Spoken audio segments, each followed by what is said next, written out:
We're here with Maggie Maggio, and she's going to bring us up to date. Oh, great. Thanks, Cynthia. Well, up to date is actually, we got to look 10 years ago.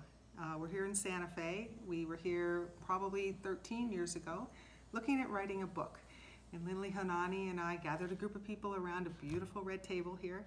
We worked on projects for the book, and 10 years ago it came out. So 2019 is actually the anniversary of the Polymer Clay Color Inspirations book. So what I think I'm going to be doing for 2019 is celebrating the book, going through some of the projects, offering one-day workshops to take chapter 2 of the book, which is Understanding Color in 3 Dimensions, working through some of the projects on that, including the pivot tiles, doing collaging, creating beads using color washing techniques. So, yeah, when did you start color washing? It's spread all over the world, really. Oh, yeah. Well, actually, the first use of color washing was at the second Ravensdale. That would be 2008. It was an accidental discovery. Trying to put things down onto black, I realized it worked better if you put some white under it. So I think at the Ravensdale, we had a group of people making stone beads. The water it used to be called watercolor beads, and then torn paper beads, and color washing is the technique as I call it now. So that's 20 years ago. 20 years we've been time doing. flies. Yeah, 20 years ago we've been doing color washing. Wow. Yeah.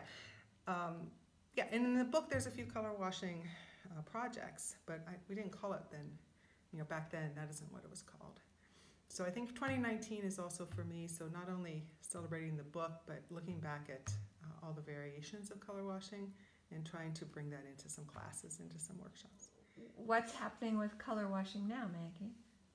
Okay. Well, actually, the interesting thing right now is all the different manufacturers coming out with different kinds of clays. And the latest is Cernit coming out with their new metallics. And for me, the big question is how will the metallics look if they're color washed? And I've been really, really happy with the gold that's color washing. It seems to keep some of its shine. And the other ones, maybe not quite so much, but I'm still experimenting. So I think 2019 is going to be about playing with metallics color washed.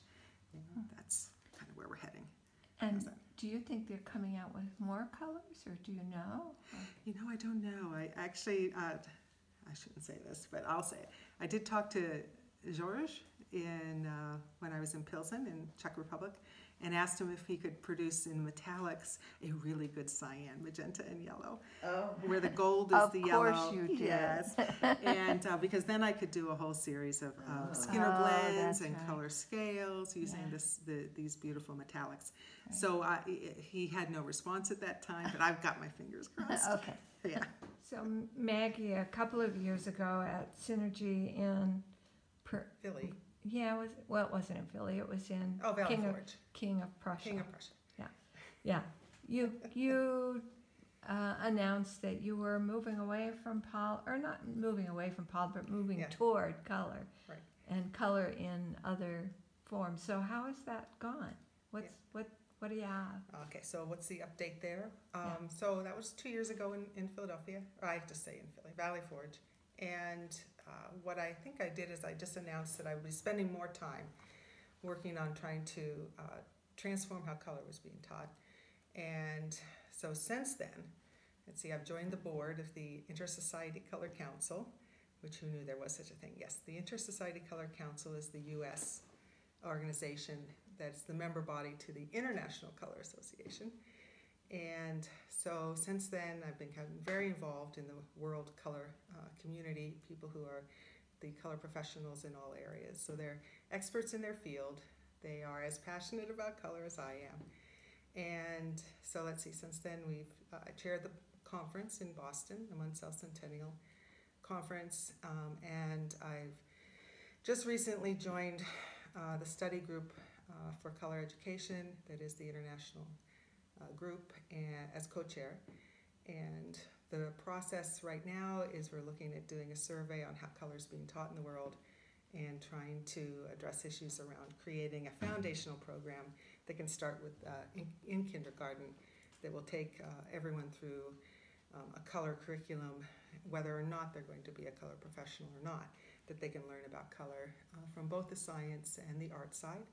And in that process, we'll probably be developing a lot of STEAM, science, technology, engineering, art, and math projects as part of ISCC. So your thought was that you'd get more bang for your buck if you partnered up with a Right. group that was doing it. Yes. Trying to do it as an individual is very, very difficult, and I don't have a science background. And so color is, first of all, about the science of light and how we see. And so there are bodies, organizations that have been around for, well, let's see, Inter-Society Color Councils from 1931. And they have the credibility, the legitimacy around using color professionally that an individual doesn't have. So yes, attempting to do it through organizations is the current idea. Right. At Boston, at that conference, Lee Eisenman was one of our speakers. And you've told the story, I think, in Mojo about how she liked the necklace that I had on, Lori Profiter's necklace. And as an ambassador for polymer, I went ahead and gifted it to her. And yeah, there is a possibility of teaching some polymer. She has her 1 week, I think she offers it once a year, a program.